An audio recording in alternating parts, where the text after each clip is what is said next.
Okay, Assalamualaikum. um, So ni just introduction lah untuk macam mana nak guna Android Studio.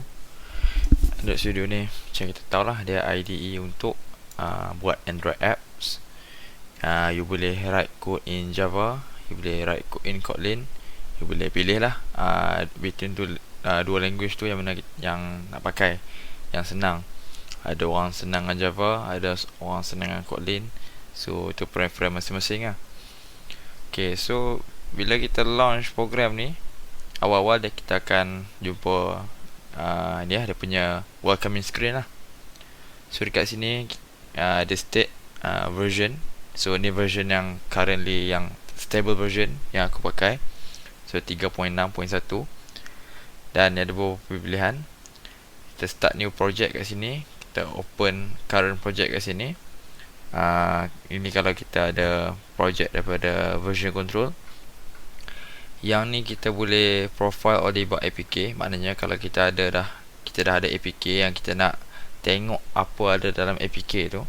APK ni maknanya app tu punya installer lah. Kalau macam dalam Windows tu .exe. So yang ni import project ni, kalau kita ada project yang lain, app Android app project lain yang pakai Gradle ataupun Eclipse punya build system, so kita boleh import kat sini. Yang ni kita boleh import Android code sample, yang mana dia ambil dari sample project yang Google dah buat lah. So kat sini dia pilihan, dia ada pilihan apa jenis-jenis app ataupun services. So ini tak penting, kita boleh cover kemudian.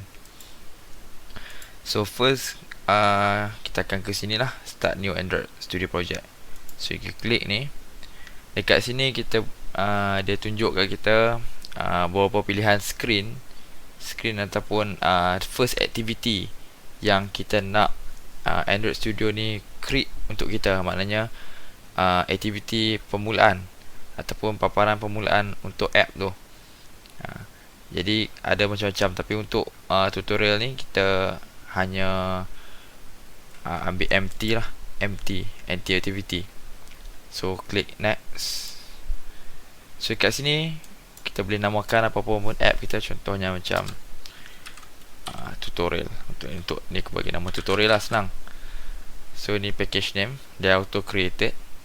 Ini location project ni, kita nak save kat mana.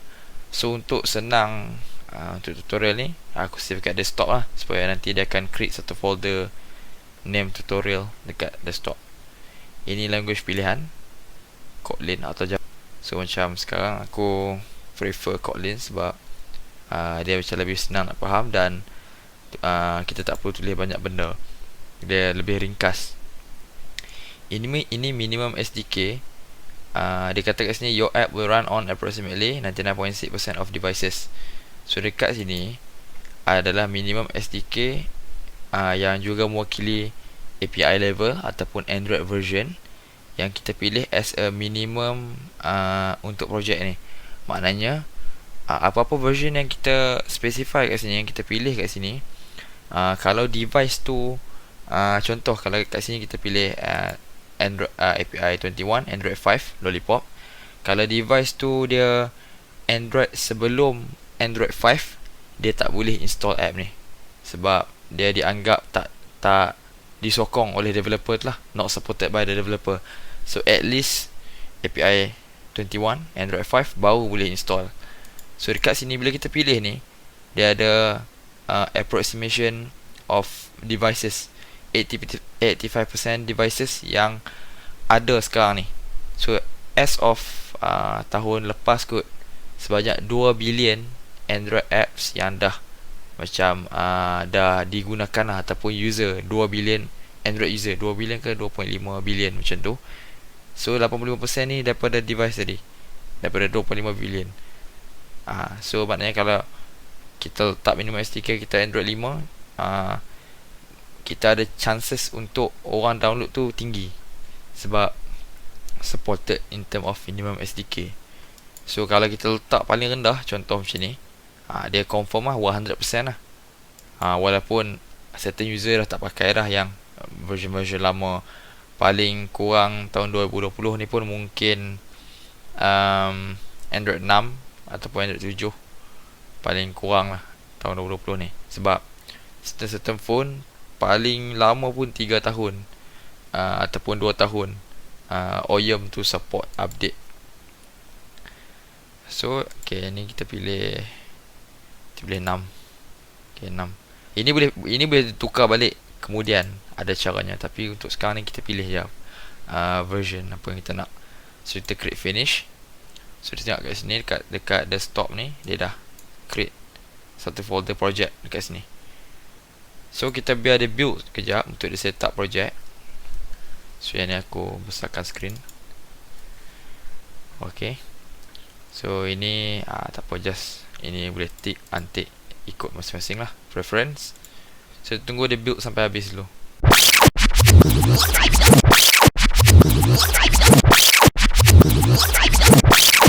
Okay, so skip forward semua tu sampai tak ada message apa-apa kat bawah ni, bahagian-bahagian bawah ni.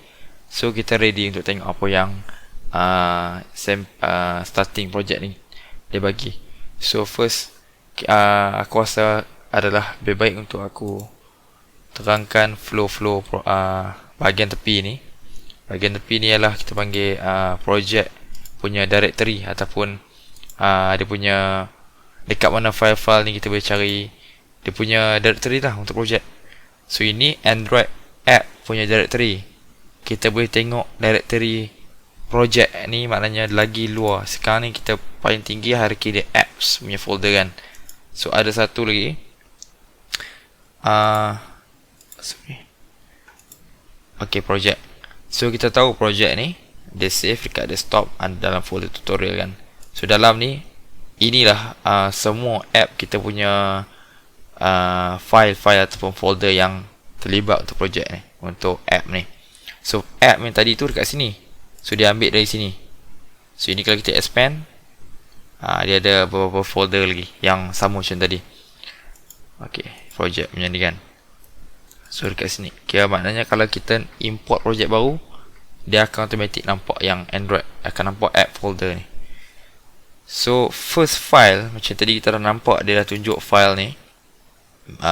By default, sistem akan create the first screen ataupun activity dengan namanya main activity.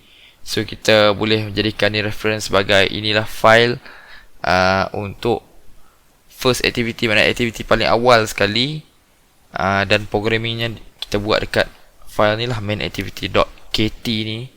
KT which is dia punya extension untuk Kotlin. So dalam ni kita akan tengok dia punya orang kata apa, anatomy untuk file activity. So dia ada package name ni mesti ada setiap activity, dan import ni hanya kita import library ataupun library lah yang terlibat saja.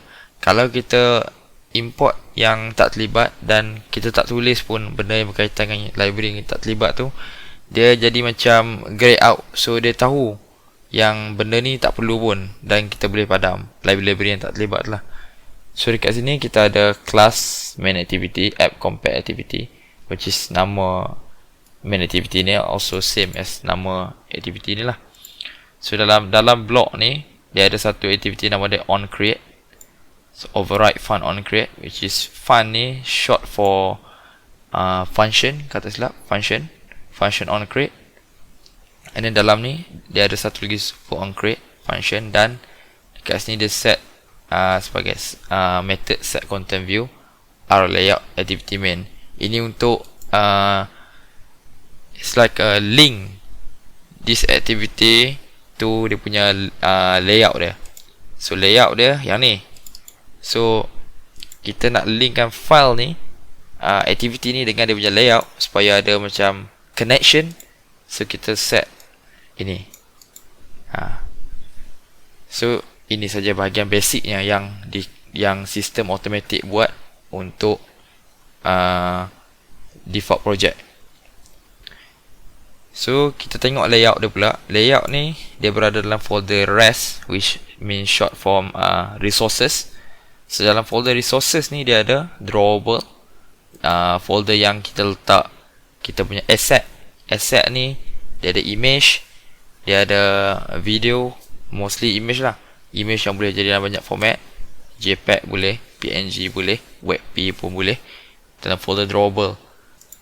Dan folder layout ni activity file-file yang untuk layout, untuk UI, user interface. So dia punya extension usually ends with ni XML. XML ni short for, aku tak ingat, tapi ML ni markup language, markup language. Ini tak apa, ini nama penuh tak penting. So ni ada map untuk icon. Values ni file-file yang berkaitan dengan UI juga. So maknanya bila kita nak create color apa semua, kita declare variable di dalam ni, ataupun dia punya color code dalam file colors, dan baru kita call dekat UI kita. So kalau kita buat cara ni adalah lebih teratur, dan kita punya coding UI tu jadi tak terlalu panjang. So kita ada juga strings dalam values. So string ni example yang ada bagi string name, app name. So ada string yang nama app name, dan string tu dia tulis kat dalam tutorial. Maknanya satu string ni kita kena faham. String ni more on senang fahamnya sebagai apa text ataupun words yang kita nak guna dalam app kita lah. Kita call it as string. So style ni pula bila kita nak create macam template untuk theme pun boleh pakai, ataupun kita ada set of color ataupun set of interface ataupun set of UI yang kita nak create, kita create kat sini under style punya kita panggil apa, block ni, style. Dan kita boleh call banyak kali, beberapa kali pun tak apa dalam UI kita. So kita tak perlulah setiap kali kita create UI kita nak tulis benda ni, ataupun kalau ada banyak lagi attributes, kita tak perlu nak tulis banyak-banyak kali. So dia akan jadi redundant ataupun panjang, benda-benda yang macam tak sepatutnya, macam tu lah. So menggunakan color, string dan style ni adalah lebih macam teratur ataupun nampak kemas, sedikit kemas macam tu. Kita tengok directory lain. Dekat sini kita ada manifest. Manifest ni di mana kita cakap macam mana, important things yang tentang activity, setiap activity yang ada dalam app kita. Setiap kali kita create another activity, another activity tag ni akan di created by the system lah.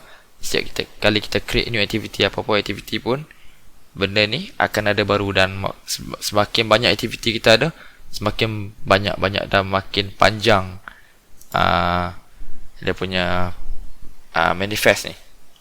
Dekat sini pun kita boleh create lagi, kita boleh tukar nama app ni. Macam ni kan, kalau kita tekan Ctrl B, dia akan balik ke sini. Maknanya reference dia ke file string ni, which is ada state as tutorial, yang sama lah dengan kat sini tadi. Tadi dia tulis tutorial. So kenapa kita tak tulis je tutorial? Dia akan throw some warning lah, supaya any string declare dalam strings.xml. Okay, itu satu manifest. Folder Java. Dalam folder Java ni kita ada folder yang akan listkan semua aktiviti kita. Selalunya dia akan selari lah dengan layout. Kita tambah layout baru ataupun aktiviti baru, dalam folder ni pun akan create new file, Kotlin file. Okay, so sekarang kita nak tengok UI ataupun introduction untuk ni kan, Android Studio ni. Kita sekarang ni by default dia tunjukkan kita dua view lah untuk design tab. Kalau slide ni dipanggil design tab. Ya, design tab. So kat sini kita ada tiga pilihan. Yang ni dia untuk pilihan design ni, dia akan show kat kita UI yang sepatutnya nampak dalam phone dan blue screen. Yang ni dia panggil blue screen. Feature ni feature yang hanya ada dalam Android Studio 3.0 dan ke atas saja. Android Studio yang bawah pada 3.0 tak ada feature blue screen ni. Blue screen ni untuk kita senang lagi nampak lah UI tu bila kita susun macam mana dia punya bentuk dia. So yang satu gini macam mana, white screen, blue screen dengan code. So as we type, as we write, UI ni berubah, UI ni changes. As we type, kalau selagi dia berada dalam syntax yang betul lah, dia akan berubah. Kalau syntax tak betul lah, dia akan throw errors lah, merah ke apa ke. Yang satu gini code saja. Code saja, dari UI tak ada lah. So kita boleh select. Ini kita boleh resize berapa besar kita nak.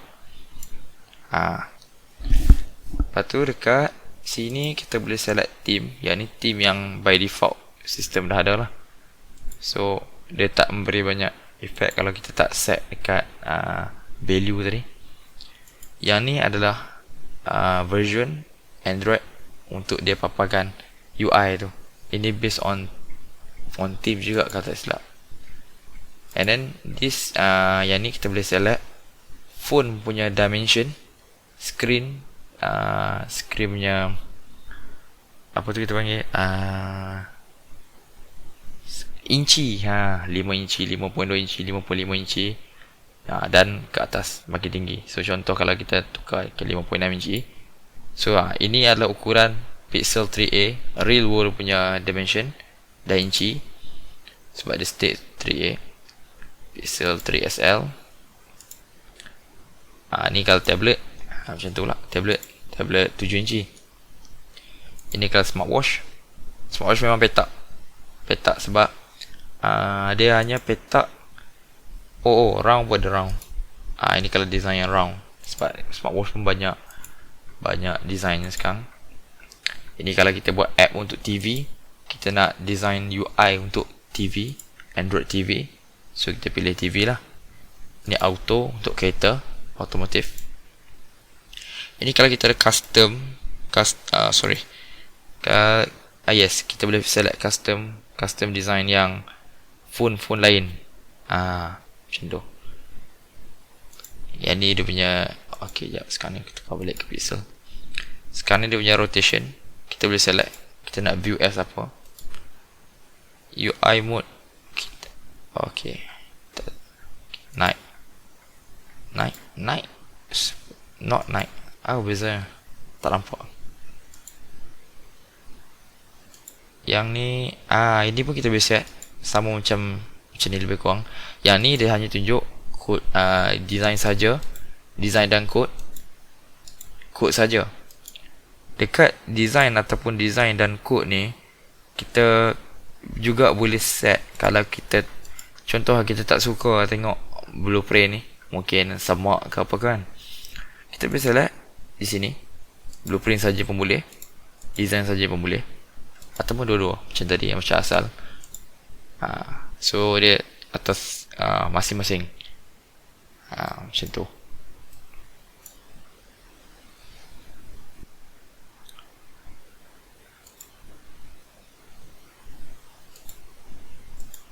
So sekarang ni sebelum tu aku nak bagi tahu yang aku run Android Studio ni dekat PC yang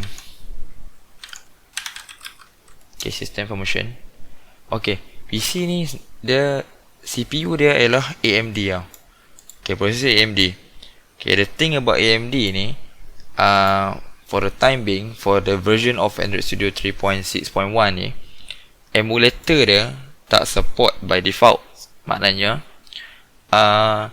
siapa-siapa yang guna sistem AMD, prosesor AMD, dia perlu disable virtualization dekat BIOS. Maknanya masa dia start PC, dia kena masuk BIOS dan disable virtualization. Barulah kita boleh guna emulator tu dalam Windows. Untuk AMD saja. Kalau untuk Intel no problem, sebab Intel untuk dia punya emulator, dia ada Intel Hardware Acceleration, HASM. Dan Intel supported by default lah semenjak Android Studio version 1 1.x lagi. Untuk AMD saja kena disable virtualization. So lepas tu kita check lah dekat ni. Sepatutnya dekat sini dia ada satu dipanggil Hyper-V. Hyper-V tu dia supported kot. Sebelum ni dia ada tulis, sekarang dia hide kan benda tu. Oh, sorry, silap. Bukan disable, enablekan virtualization. Maknanya virtualization ni di mana kita boleh run satu lagi sistem on top of sistem ni. Sekarang ni kita dah run Windows, kita nak run satu lagi macam sistem, which is kita run another OS lah on top of Windows, macam tu. So by default bila kita create project, kita dah ada satu project ataupun app yang dah siap, dah lengkap, ready to use. So apa kita boleh buat sekarang? Kita boleh try run lah. Kita boleh try run app ni. Kita by default sebelum aku buat video ni, aku dah set dah Android virtual device untuk project ni, which is nama dia Pixel 3 ASL API 29. maksud dia ini nama ni boleh tukar lah. Dia punya spec dia run Android 10 86 bit untuk Windows 10. Boleh tukar apa-apa version yang kita nak pakai. Android latest R pun boleh, atau 86 punya image pun boleh. So enable device frame, ini depend nak enable or tak enable. So just lepas dah create ataupun ini, kita boleh tukar agak kita punya dimension phone, dimension device kita, and then select OK. So finish. So sama ada nak run kat sini ataupun kita just direct run kat sini. Dia akan build dulu project ni. Okay, this one dia akan run, dia akan start Android Studio, Android virtual device, kita punya virtual phone, and then dia akan build project ni. Semua code ni, semua everything yang ada dalam ni, binary ke apa ke, dia akan build, rebuild, and then dia akan run macam standard programming biasa lah. Dia build dan dia akan run.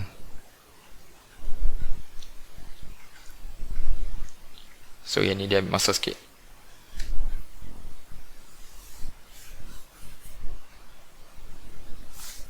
Virtual device macam dah launch. Okay, tengah. Alright, so bila phone dah boot, so installation process.